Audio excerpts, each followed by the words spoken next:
서로 인사합시다. 할렐루야 사랑합니다. 오늘은 추수감사주일입니다. 오늘 시편 103편 말씀으로 은혜를 나누겠습니다. 무엇을 어떻게 감사드릴까 하는 주제가 되겠습니다. 시편 기자인 다윗은 하나님 앞에 찬양을 드립니다. 그런데 그 찬양을 드리면서 그 스스로에게 명령을 하고 있습니다. 자기에게 자기가 명령하는 거죠. 시편 103편 1절로 2절을 함께 읽겠습니다.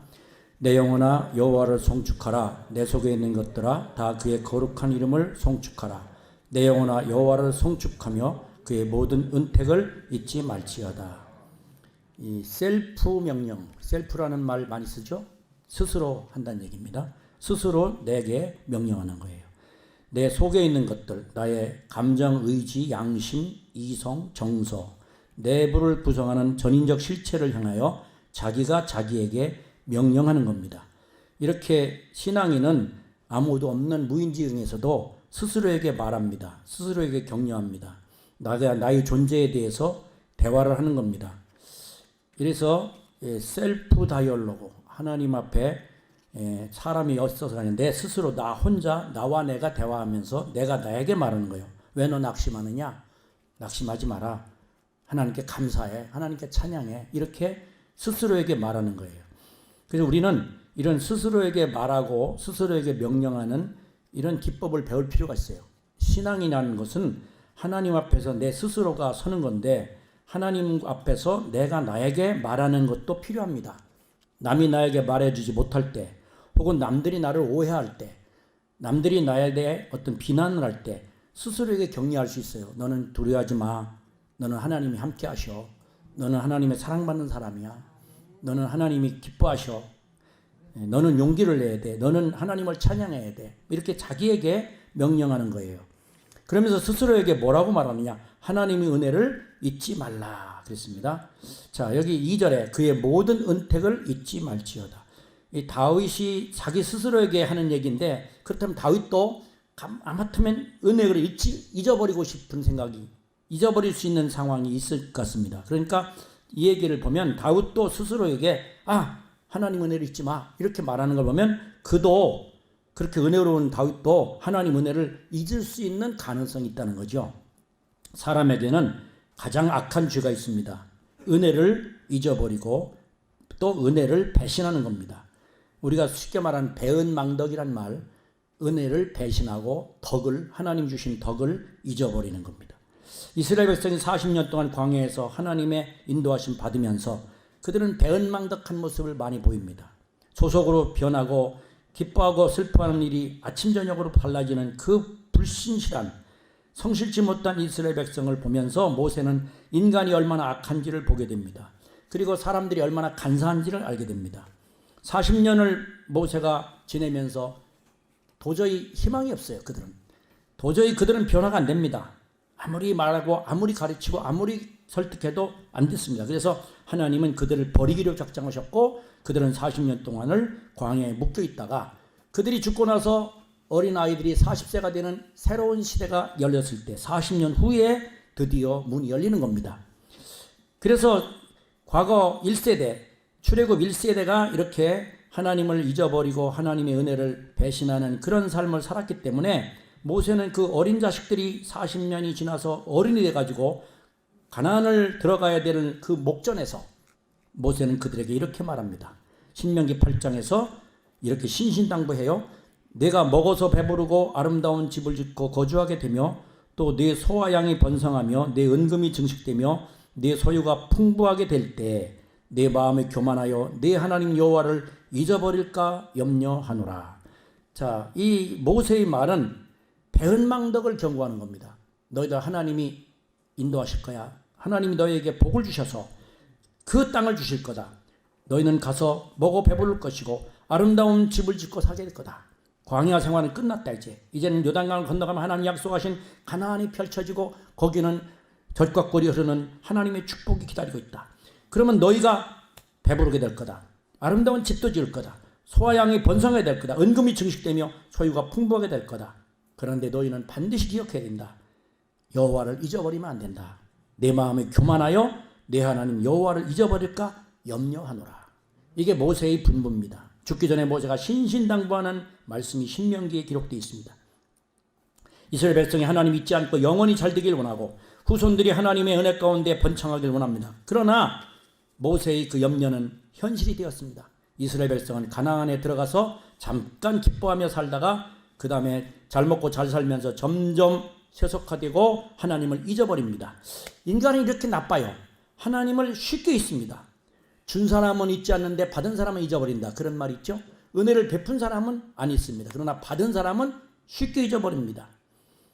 모세만이 아닙니다. 모세 당시의 이스라엘만이 아닙니다. 모든 사람은 다 배은망덕의 죄를 품고 있습니다. 여러분도 배은망덕할 수 있습니다. 저도 그렇고. 그래서 하나님은 우리에게 말씀하십니다.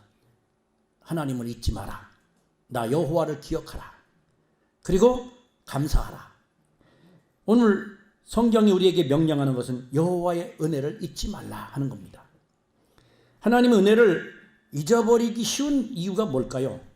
왜 하나님 명령을 잊어버리고 하나님 말씀을 잊어버리고 하나님의 은혜를 왜 망각할까요? 우리가 살아가면서 이 모든 것들을 받아들이는 자세가 잘못돼서 그래요. 하나님의 은혜라고 생각 않고 그냥 저절로 된 것으로 당연히 그냥 있는 것으로 그냥 있는 거야 늘. 이게 바로 배은망덕의 원인이 됩니다. 여러분 옆에 있는 사람이 늘 있는 사람이야. 이렇게 생각하니까 감사가 없는 거예요.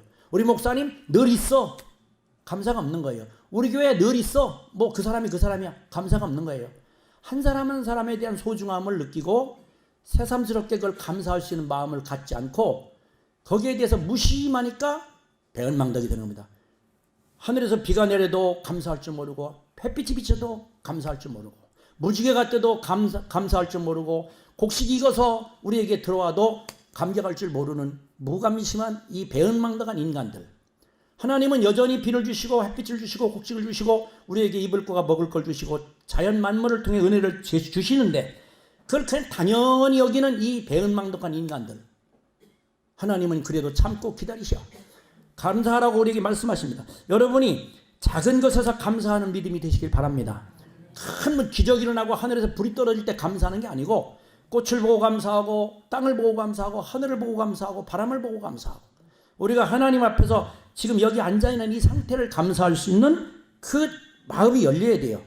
그래서 감사가 열리면 우리의 영혼이 열리게 되는 겁니다. 배은망덕이 우리를 가리고 있고 하나님과 우리를 막아놓고 있습니다. 배은망덕 가장 나쁜 겁니다. 우리가 사람을 죽이든지 무슨 사람을 도둑질하든지 이것도 나쁘다고 하지만 더 나쁜 것은 하나님의 은혜를 잊어버리는 거예요. 그것은 개도 그러지 않습니다. 개도 사람이 기르면 기른 자를 기억합니다. 개 기르는 사람들이 왜 개를 기르는지 저는 이해가 가요. 사람은 기르면은 돌아오는 게 똑같지 않습니다. 열을 줬는데 5시 오든지 아니면 안 오든지 오히려 나에게 더 아픔을 가져주는 사람도 있는데 개는 기른 만큼 정확하게 다가온답니다. 개다 길러야 되겠어. 내가 이뻐해주면 이뻐해준 만큼 100% 좋아하고 따르고 꼬리치고 안기고. 개는 소도 자기 주인을 안다는 거예요. 돼지도 염을 주는 사람을 아는 거예요. 그런데 사람은 하나님을 모릅니다. 하나님의 은총을 무심히 여깁니다. 이 더럽고 추악한 인간들, 개돼지만도 못하고 미물만도 못한 인간들을 보고 하나님이 얼마나 분노하셨어요. 그래서 왜 말세의 고통이 따르느냐? 사람이 점점 이기적이 되고 악해지고 하나님에 대한 사랑을 모르고 거역하고 사니까 하나님이 경고를 주시는 겁니다. 그래서 재난이 오는 거예요. 재난이. 말세에 재난이 오게 되는 이유는 뭡니까? 말세에 고난이 온다는 것은 그 이유가 사람의 심령이 악해지기 때문이에요. 그래서 말세에 고통하는 때가 이른다 하면서 사도 바울은 디모데후서 3장에서 말합니다. 고통하는 때가 온다. 고통하는 때는 뭐 자연적인 고통, 이런 뭐 전염병 이런 것도 고통이지만 심리적으로 사람들이 악해져서 고통을 받는 때가 온다는 겁니다. 그 이유가 뭐냐? 배은망덕이에요. 자기를 사랑하고 돈을 사랑하고 교만하고 비방하고 부모를 거역하고 감사하지 않고, 이게 다 배은망덕입니다. 부모에 대한 거역하는 것도 배은망덕이고, 목사님에 대해 배하는 것도 배은망덕이고, 선생님을 배반하는 것도 배은망덕이고, 자기를 도와준 사람을 배신하는 것도 배은망덕이고, 이렇게 배은망덕한, 다 가장 큰 배은망덕은 하나님에 대한 배은망덕. 하늘과 땅과 자연이 주신 하나님의 은총을 잊어버리고 사는 인간들을 하나님은 경고하려고 말세에 고통을 주시는 겁니다. 그래서 자연이 뒤집어지고 땅이 흔들리고 바다가 요동치고 기후가 이상이 생기고 전염병이 돌아서 온 땅이 이렇게 힘든 겁니다. 하나님의 경고입니다. 기억하라는 거예요. 자, 그럼 두 번째로 무엇을 어떻게 감사드릴까? 이제 구체적인 말씀을 오늘 성경은 드립니다. 하나님의 은혜를 잊지 말라. 가장 큰 은혜는, 우리에게 주신 은혜 중에 은혜는 자연의 은혜입니다. 자연은 여러분이 날마다 받는 은혜입니다. 날마다 받는 은혜. 여러분이 지금 눈 뜨고 보면 하나님의 은혜가 가득합니다. 추수감사주일이라서 제가 이렇게 말씀드리지만, 특별히 매일매일 눈 뜨고 아침마다 호흡하며 살면 하나님 은혜가 아닌 게 없어요. 해가 떴습니다. 하나님 은혜입니다. 하나님이 주시는 은총이 햇빛으로 말미암아 다가옵니다. 하늘에서 비가 내립니다. 그 은혜가 땅에 충만합니다. 땅은 거기에서 곡식을 내고 우리에게 먹을 걸 줍니다. 아름다운 자연을 통해 우리에게 생존할 수 있는 능력을 줍니다. 이게 바로 하나님의 은총이에요. 그 자연을 보고 자연이라고 말하지 않고 하나님의 은혜라고 말하는 것이 신앙입니다. 그래서 다윗은 하나님께 자연을 보고 찬양을 드리는데, 그 유명한 시편이 있어요. 65편. 이것이 다윗이 자연을 보고 하나님께 드리는 찬양입니다. 제가 읽어보겠습니다. 시편 65편 6절로 13절. 주는 주의 힘으로 산을 세우시며 권능으로 띠를 띠시며 바다의 설렘과 물결의 흔들림과 만민의 소욕까지 진정하시나이다. 땅끝에 사는 자가 주의 징조를 두려워하나이다. 주께서 아침 되는 것과 저녁 되는 것을 즐거워하게 하시며 땅을 돌보사 물을 대어 심히 윤택하게 하시며 하나님의 강에 물이 가득하게 하시고 이같이 땅을 예비하신 후에 그들에게 곡식을 주시나이다. 주께서 밭고랑에 물을 넉넉히 대사 그 이랑을 평평하게 하시고 또 단비로 부드럽게 하시고 그 싹에 복을 주시나이다. 주의 은택으로 한 해를 관시우시니 주의 길에는 기름방울이 떨어지며 들의 초장에도 떨어지니 작은 산들이 기쁨으로 띠를 띠었나이다.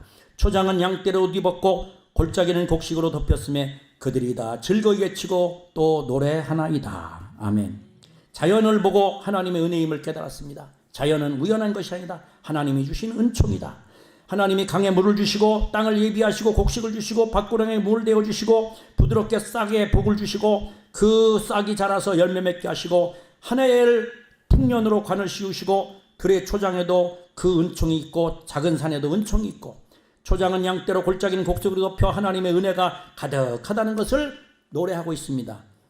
하나님을 볼 수 있는 눈입니다. 하나님께 감사드리는 영혼입니다. 타락한 영혼은 하나님을 잊어버립니다. 하나님을 무시합니다. 하늘을 봐도 내 것, 내 은혜, 내 것, 땅을 봐도 농사를 지어도 내 힘으로, 비가 와도 내 힘으로. 그런데 하나님이 말려버렸어. 그래서 말세가 다 인간의 배은망덕을 해서 경고를 비를 그치게 하고 홍수를 보내시고 지진을 나게 하시고 전염병을 놓게 사람이 너희들이 뭐냐? 너희들이 아무것도 아니야! 하나님이 경고하시는 그 심판의 경고 소리입니다. 그래서 인간은 하나님 앞에 엎드리라는 거예요. 그런데도 못 깨달아요. 비가 안 와도 우연히 안 오겠지? 아닙니다. 하나님이 비를 막아버립니다.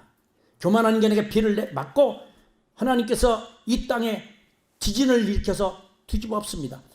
사람이 아무것도 아님을 가르쳐주는 거예요. 너희들의 힘으로? 아닙니다. 순간에 인간은 죽을 수도 있습니다. 하나님 앞에 인간은 존재 못. 그런데 사람은 악해서 깨닫지 못합니다. 여러분은 깨닫기를 바랍니다. 감사하는 마음으로 주님을 찬양하십시오. 하나님께 드리는 감사와 찬양은 우리에게 주시는 하나님의 은혜에 대한 보답입니다. 당연히 해야 됩니다. 마땅히 하지만 하나님은 그걸 기뻐하십니다. 그리고 마땅히 하나님이 받는 게 아니라 하나님이 감사하는 자에게 특별하게 기쁨으로 받으시고 복을 내려주신다 이겁니다. 그 다음에는 더 큰 은총이 있어요. 자연보다 더 큰 은총. 그게 바로 사죄의 은총이요. 오늘 3절에 보시면 그가 내 모든 죄악을 사하시며 그랬습니다.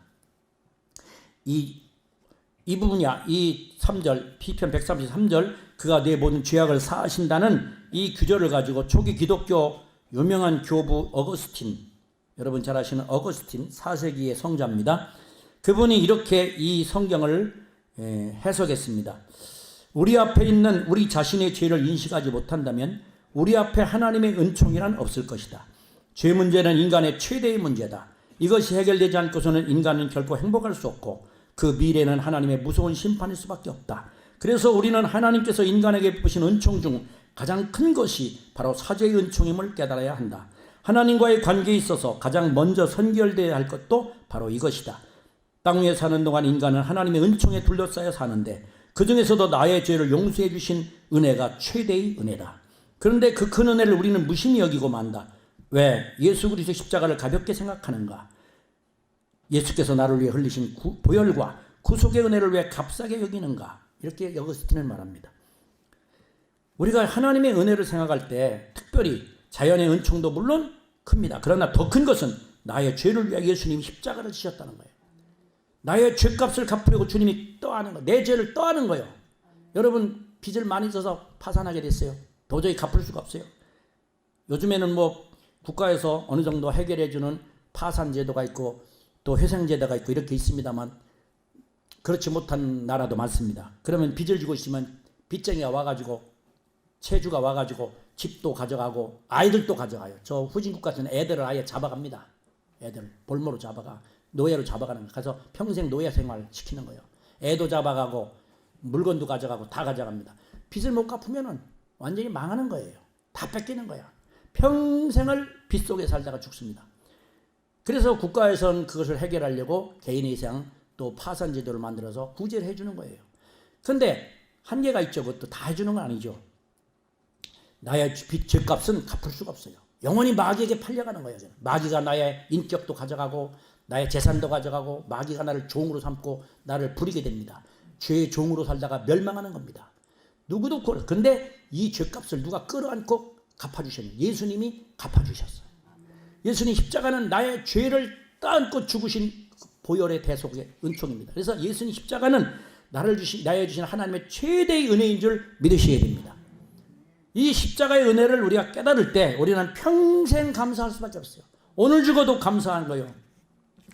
하나님이 이렇게 우리에게 은혜를 주셔서 예수님이 나 때문에 슬픔을 당하고 나 때문에 질고를 지고 나 때문에 찔림당하고 나 때문에 죽임을 당하여 그렇게 상처를 받고 돌아가신 예수, 그분이 나를 위해 이렇게 사랑을 베푸시고 대속을 해주셨어요. 그런데 그것을 알지 못하든지 알고도 감사하지 않는다면 이거야말로 악 중의 악입니다. 큰 악이야, 큰 악. 작은 악을 우리는 뭐 나쁘다 이러지만 사실은요, 그런 건 뒷글입니다. 진짜 큰 악은, 그 악은 뭐냐? 하나님을 모르는 거예요. 하나님을 무시하는 거예요.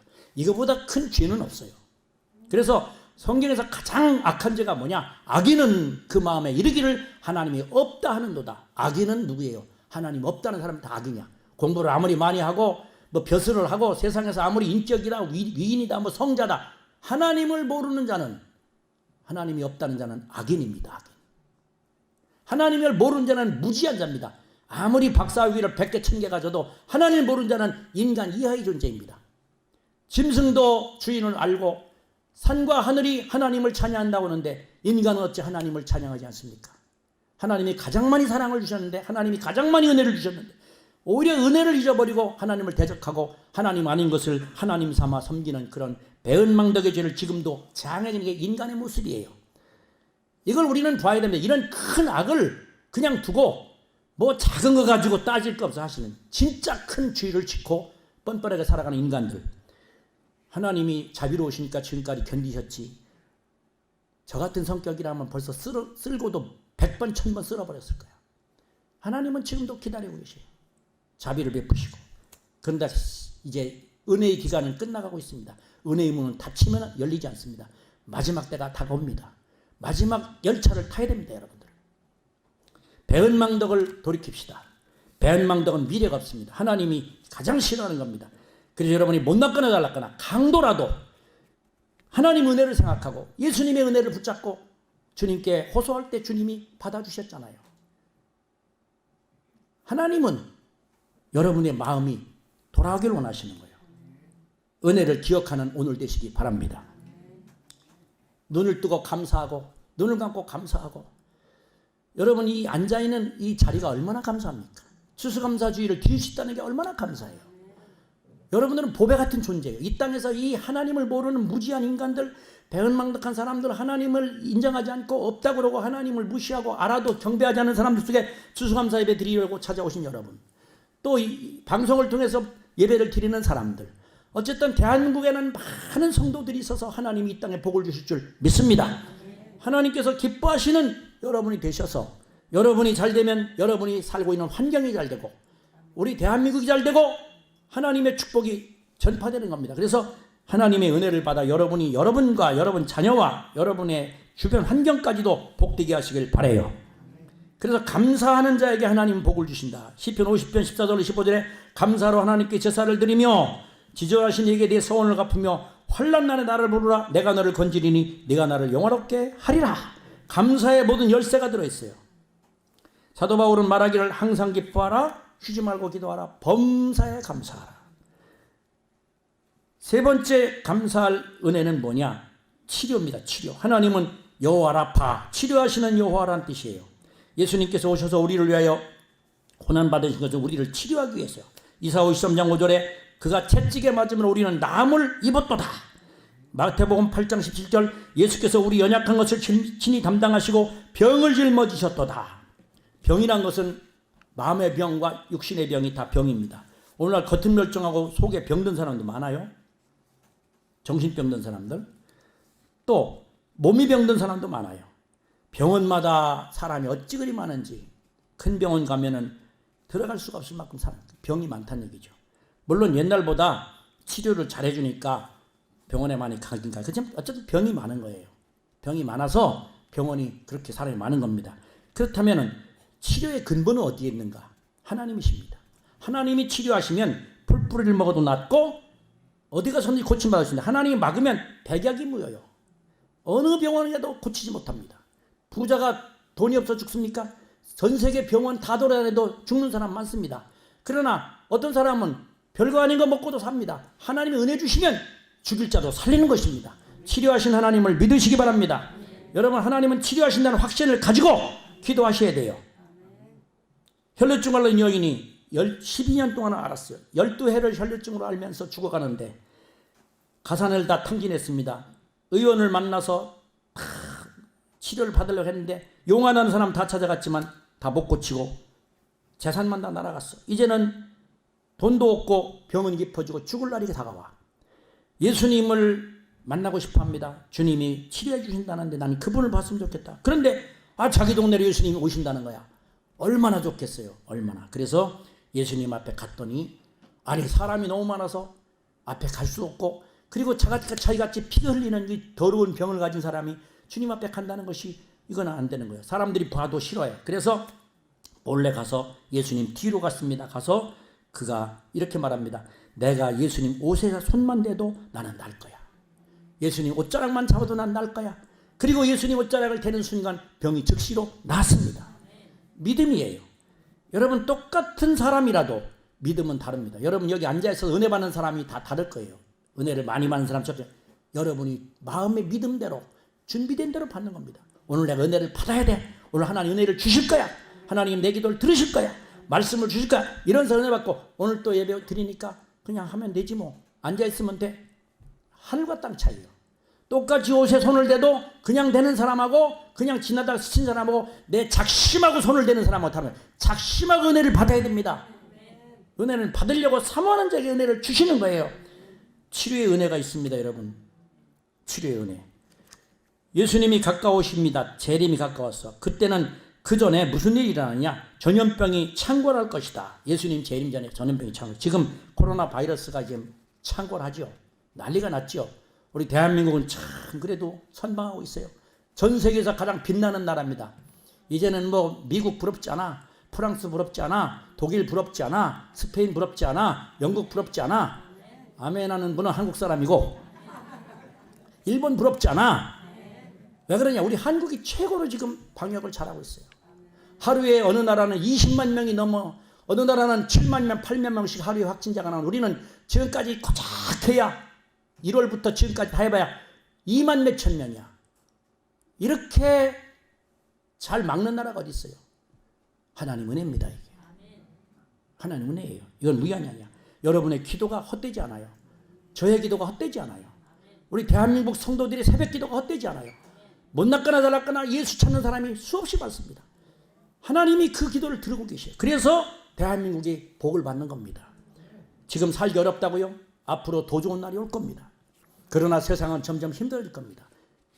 코로나 바이러스가 시작입니다. 전염병 전문가들은, 감염병 학자들은 말하기를 이제는 이 시대는 전염병이 시작된 시대다. 그래서 코로나는 끝이 아니라 시작일 뿐이다. 이렇게 말했어요.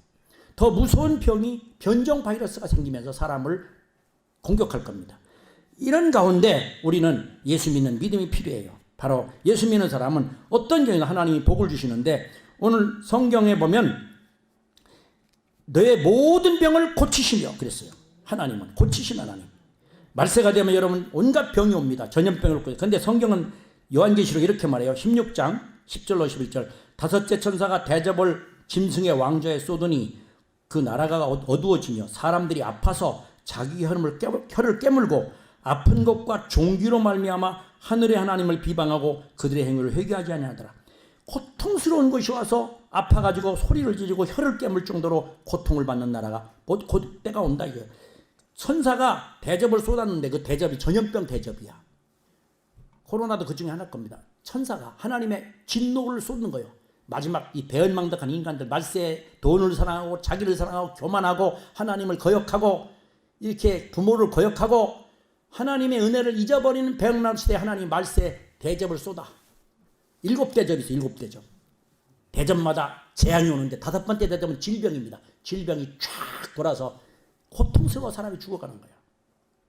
그래서 사람들이 고통을 받는다. 이게 바로 하나님이 주시는 마지막 심판입니다. 그때 믿는 자를 하나님이 지켜주시는데 여러분 믿음으로 특별한 은총을 받으셔야 됩니다. 이 시대는 하나님을 잘 믿어야 돼요. 특별한 은총이 있습니다. 하나님 우리를 지켜주시고 치료해 주시는 겁니다. 그래서 어거스틴의 주석을 또 한번 보겠습니다. 오늘 성경을 어거스틴이 주석하는데 이 모든 병을 고치시며 이 부분을 이렇게 해석했어요. 죄 용서함 받은 후에도 인간은 여전히 온전하지 못한 신체를 이끌고 다녀야 한다. 죽음이 완전히 삼키움을 당하지 않은 까닭에 육체는 아직도 불완전하고 병에서 해방되지 못하였다. 따라서 그 육체에 거하는 영혼은 유혹과 시험에 흔들리기도 하는 것이다. 그리고 인간의 질병은 완전히 치유될 수가 없다. 하지만 우리는 의사 되신 하나님을 믿어야 한다. 그 하나님은 그 질병보다 더 중하신 분이고 크신 하나님이시기 때문에 못 고칠 병이란 없는 것이다. 그분의 손을 뿌리치지 말라. 인간 의사는 때때로 실수를 범한다. 인간 의사는 자신이 치료를 수행하고 있는 환자를 만들지 않았기 때문이다. 그러나 하나님은 그 환자를 만드신 분이다. 하나님은 그 영혼을 만드시고 그 육체를 창조하신 분이기에 그분은 그를 고칠 수가 있는 것이다. 그 의사의 손 아래 너 자신을 맡기라. 하나님의 손을 의지하라. 그가 치료의 은총을 내려 주실 것이다. 어거스틴의 해석이 돼. 여러분 하나님은 치료하시는 분이에요. 여러분을 고치려면 하나님은 무슨 방법을 써도 고치는 거예요. 어느 분이 암이 걸려서 죽게 됐어요. 예수를 믿었는데 내가 암이 왜 걸렸냐. 나 예수 잘 믿었는데. 그래가지고 원망하면서 내가 인생을 더 이상 살 수가 없다. 뭐 이래주나 저래주나 아예 그냥 산에 가서 그냥 죽어버리자. 더 고통을 당하고 자식들 괴롭힐 필요 없고 나도 살 것도 아니고 이제는 의사는 죽는다고 했으니까 더 이상 내가 살아 뭐하느냐. 그래서 양집안은 봄에 산에 올라가서 이제 자살하려고 약을 가지고 올라갔다는 거예요.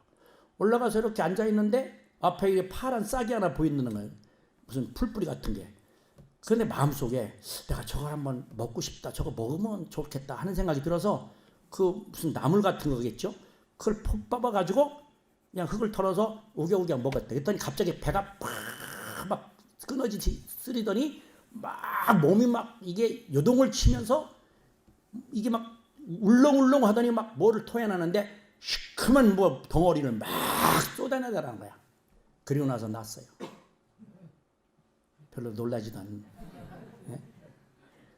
여러분도 가서 풀뿌리 뽑아보면 낫겠어요? 아니에요. 100개 뽑아도 안 돼. 하나님이 치료하시려고 그래서 인도하신 거야. 하나님이 치료하시면은 요단강 물이 아니고 야, 저 바르바르강, 그 아름다운 강, 소양강이 아니고 요단강 물, 흑향물 내려가는데 거기 가서 목욕을 해도 나은 사람이 있어. 하나님이 치료하시려면. 그 요단강만 물이 막 흙탕물이 내려가고 지저분한데 그 아람 나라의 바르바르강, 그 아름다운 맑은 강이 있는데 그거 버리고 이스라엘까지 가서 요단강 물에 7번 목욕하고 나은 사람이 있어요. 깨끗하게 문둥병이 났어. 나아만 장군 얘기예요. 하나님은 치료하시는 분이에요. 여러분을 살리려면 살리고 오늘도 죽이려면 죽이는 하나님.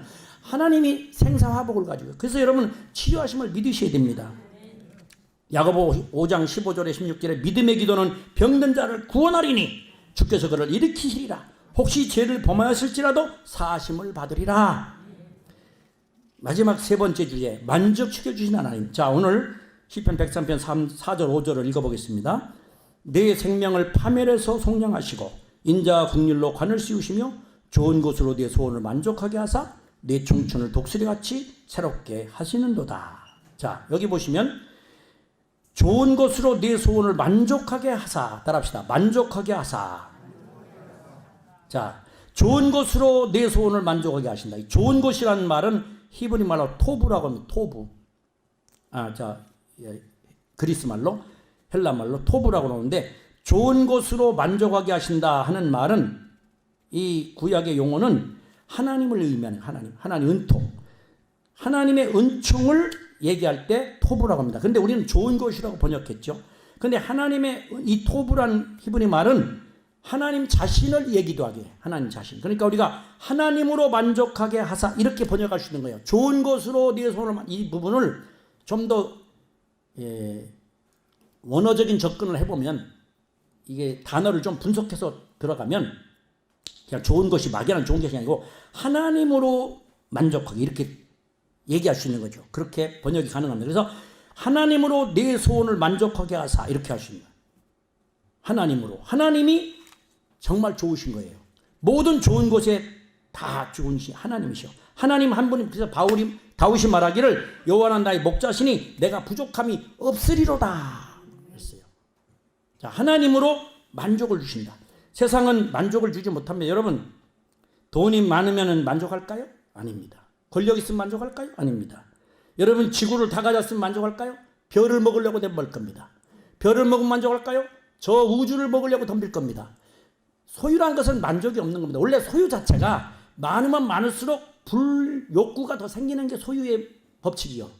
그래서 반비례하는 겁니다. 소유가 많을수록 불만이 커지는 거예요. 만족이 커지는 게 아닙니다. 반비례하는 거예요. 소유가 많으면 불만이 많아지고 더 허전해지는 거예요. 이상하죠? 여러분, 쉽게 생각하면 우리 어릴 때 빵 한 조각 가지고 감동하고 정말 눈물로 기쁘게 먹었어. 만족하고 먹었어. 그런데 지금 빵을 산더미까지 살고도 애들이 감격하고 눈물 흘리는 애가 하나도 없어. 많이 가지니까 만족이 없는 거예요. 이게 이상한 거예요. 여러분이 넓은 땅을 가지면 더 허전해집니다. 그래서 만족은 없어요, 세상에. 소유로 만족하려는 사람은 착각입니다. 절대 만족 없습니다. 인간이란 것은 어디까지 먹어야 되느냐? 끝이 없어요. 그래서 땅을 먹으면 하늘을 먹고, 하늘을 먹으면 별을 먹고, 별을 먹으면 우주를 먹고, 그 다음에 뭘 먹어? 하나님 보좌를 먹으려고 덤벼. 이게 바로 죄악이에요. 만족 없는 인간. 소유로는 만족이 없습니다. 그럼 뭐가 만족이냐? 하나님이 내 마음에 계실 때 만족이 오는 거예요. 하나님이 계실 때. 하나님이 계시면 소유가 아니야. 내 마음 자체가 든든해져. 그냥. 그래서 바울은, 신약의 바울과 다윗은 제가 유사하다고 말씀드렸어요. 제가 성경을 보니까 구약의 다윗과 신약의 바울은 1000년의 차이가 있어요. 1000년. 그런데 신앙은 같아. 예수님 이전에 1000년 전 다윗. 예수님이 오셨을 때의 바울. 구약의 다윗과 신약의 바울은 1000년의 시차를 가지고 살았는데 똑같은 신앙이야. 다윗은 말하기를 여호와는 나의 목자시니 내게 부족함이 없으리로다. 이게 바로 다윗의 신앙이고, 신약에서 바울은 뭐라고 말하느냐? 빌립보 4장에서 이렇게 말합니다. 11절로 13절. 내가 궁핍함으로 말하는 것이 아니라 나는 어떤 형편이든지 자족하기를 배웠노니. 자족하기 배웠어. 만족하는 걸 배웠어. 나는 비천에 처할 줄 알고 풍부에 처할 줄도 알아. 모든 일 배부름과 배고픔과 풍부와 궁핍에도 처할 수 있는 일체의 비결을 배웠노라. 어느 상황에서도 자족하는 비결을 배웠어. 그 이유가 뭐냐? 내게 능력 주시는 자 그리스도 안에서 13절입니다. 내게 능력 주시는 그리스도 안에서 내가 모든 것을 할 수 있느니라. 자, 여기 자족의 비결이 스스로 비은 게 아니라 예수가 계시기 때문에 능력 주시는 그리스도 안에서 모든 것을 할 수 있느니라. 예수가 계시니까 자족하게 되는 거예요. 있는 거 없는 거 신경 안 써. 조가상관도 나는 만족해. 대골 같은 집도 나는 만족해. 없어도 만족해. 있어도 만족이야. 살아도 만족. 죽어도 만족. 가난해도 만족. 배부름과 배고픔과 일체히 자족하는 비결을 배웠다. 이게 바로 그리스도가 주신 만족이에요. 소유냐 존재냐라는 쓴 에릭 프롬이라는 심리학자가 있습니다. 옛날 사람이다. 유명한, 제가 대학 다닐 때는 그 책을 영어 대본으로 해서 영어 공부를 했어요. 영어로 많이 읽었어요. 그런데 소유냐 존재냐 하는 것은, 소유란 것은 이거 허상입니다. 허상.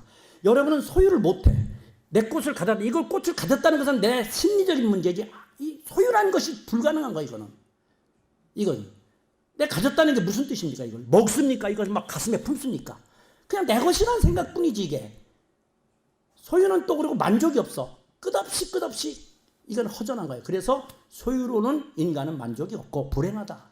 소유의 인간, 소유라는 것을 전제로 하는 거. 요즘 사람이 딱 소유의 인간이죠. 집을 가져야 돼, 땅을 가져. 그래야 만족한 거예요. 그런데 그게 만족인가요? 더 큰 집, 더 큰 땅, 더 좋은 것. 이런 게 자꾸 경제가 발전하는데 사실은 결국은 죽음입니다. 경제가 자꾸 발전하면 땅은 망가지고 하늘이 망가지고 자원 고갈돼서 결국은 죽게 됩니다. 탐욕의 끝은 몰락이에요. 결국은. 그래서 하나님이 코로나 바이러스로 멈추게 하니까 하늘도 살고 땅도 살고 바다가 살고 막 난리가 났대. 지금 전 세계 바다가 다시 회복되고 있대. 야, 인간이 못된 것들이요 너무 많이 뺏어먹고 하나님 자연을 파괴했어. 그게 아니야. 소유의 욕구를 채우려고 하는 끊임없는 발전을 원하는 소유. 이 소유가 인간을 망가뜨려요. 여러분 소유에 대한 욕구를 가지면 여러분은 만족 없습니다. 그리고 그거 가지고 허세를 부리고, 이거는 인간 말종이요. 요즘 애들이, 어린 것들이 이런다 하지. 우리 집은 어느 아파트 브랜드 가지고 따진대. 아파트를. 아이 참나. 브랜드 가지고 몇 평 이거가, 야, 이런 어린 것들이 벌써 소유의 의식을 가진 이런 존재가 되고 말았어. 에릭 프롬이 말하는 건 존재의식을 가진 것. 나 자의 존재의 만족을 가지라. 존재를 만족하신 분은 하나님이십니다. 하나님이 계시면 여호와는 나의 목자시니 부족함이 없으리라. 바울은 가난해도 감사, 부유해도 감사, 고난받아도 감사, 평안해도 감사, 모든 환경을 이기는, 모든 것을 할 수 있는 능력 주신 그리스도, 그분 안에서 모든 것을 정복하는 믿음을 가진 자요. 여러분, 오늘 세상 사람들은 허세에 살고 허세에 죽습니다. 폼생폼사라는 말이 그거죠? 폼으로 살고 폼으로, 이게 맞는 얘기죠? 난 몰라서 묻는 거예요. 폼생폼사가 그겁니까? 폼 잡으며 살다가 폼 잡아 죽는 거예요? 폼 잡는 게 인생이야? 그게 바로 소유의 존재예요. 가지려고 막 과시하고, 집도 차도 다 빚내서 사가지고 과시하고, 이런 엉터리 같은 인간들을 하나님 보시고 뭐냐? 허영에 빠진 인간이다. 예수 믿는 사람은 존재의식으로 살아야 돼. 하나님이 내 안에 계신 존재. 그 안에서 주는, 그래서 여호와는 나의 목자시니 내게 부족함. 이것은 왕이 돼서 만족한 게 아니고, 벼슬을 해서 만족한 게 아니고, 땅을 가져 만족한 게, 다윗이 사실 많은 가져, 나중에는 나라가 부강해지고 엄청난 부귀영화를 누리니 그건 아닙니다. 여호와는 나의 목자시니 내가 부족함이 없으리라. 바울은 말하기를 내가 어떤 경우에도 배부름과 배고픔과 비천과 존귀에 취할 줄도 알면서 어느 상태에서도 만족하는 비결을 배웠노니 그리스도 예수 안에서 나는 능력을 가지고 무슨 일도 할 수 있다. 능력 주신 그리스도는 모든 걸 할 수 있다. 이 자족하는 비결을 배웠다는 것. 이게 바로 예수쟁이의 모습입니다. 예수 믿는 사람은 존재로 살아야 됩니다. 인간은 하나님 없이는 영원히 불만스러운 존재고, 허전한 존재고, 불안한 존재고, 죽음의 존재고, 저주받는 존재입니다. 하나님 은혜가 안에 들어가면 우리는 항상 기뻐할 수 있어요. 여호와는 나의 목자시니 부족함이 없으리라. 하나님을 바라보세요. 여러분은 새 힘을 얻을 겁니다. 이사야 40장 31절에 이렇게 말합니다. 우리 함께 읽고 마치도록 할까요? 성경 이사야 40장 31절 오직 여호와를 앙망하는 자는 새 힘을 얻으리니 독수리가 날개치며 올라감 같을 것이요 다른 박질하여도 곤비하지 아니하고 걸어가도 피곤하지 아니하리로다. 하나님 아버지 감사합니다. 오늘도 은혜 주시고 말씀 주셔서 깨닫게 하심을 감사드립니다. 성령님 우리를 이 말세의 아름다운 사람으로 하나님을 영화롭게 하며 하나님을 누리며 하나님께 감사하며 주님의 은혜로 만족하는 사람이 되게 하여 주옵소서. 불만이 가득하고 불화가 가득한 세상 속에서 항상 기뻐하고 범사에 감사하는 믿음이 되게 하시고 주님의 은혜를 누리며 살게 하여 주옵소서. 눈을 떠도 하나님 은혜, 눈을 감아도 하나님 은혜가 가득하고 온 천지의 충만함을 믿습니다. 예수의 십자가의 은혜, 예수님이 나를 위해 죽으신 보혈의 은총을 감사하며 살게 하시고 어떤 형편인데 만족하며 사는 은총을 내려 주시옵소서. 예수님 이름으로 기도드립니다. 아멘.